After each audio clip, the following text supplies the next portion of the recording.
أعوذ بالله من الشيطان الرجيم. بسم الله الرحمن الرحيم.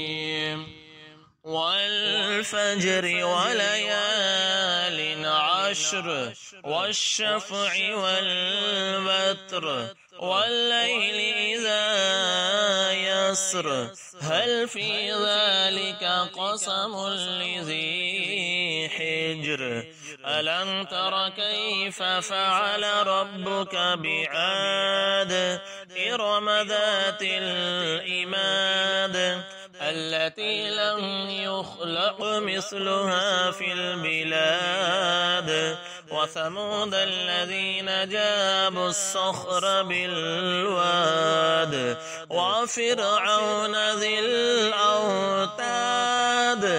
الذين طغوا في البلاد فأكثروا فيها الفساد فصب عليهم ربك سوط عذاب إن ربك لبالمرصاد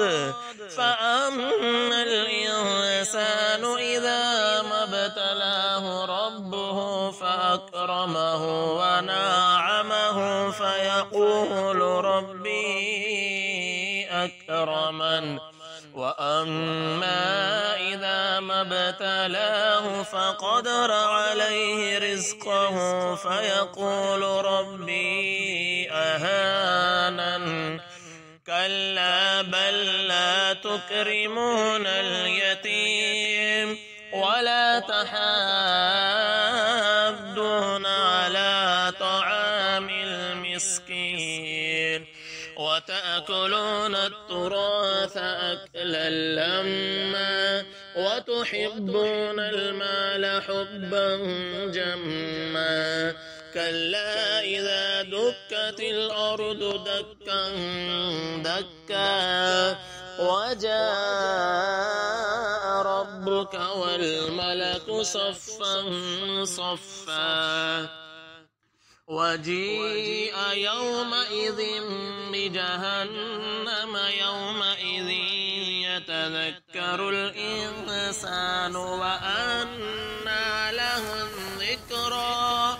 يقول يا ليتني قدمت لحياتي فيومئذ لا يعذب عذابه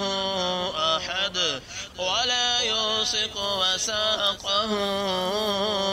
أحد يا أيتها النفس المطمئنة ارجعي إلى ربك راضية مرضية فادخلي في عبادي وادخلي جنتي.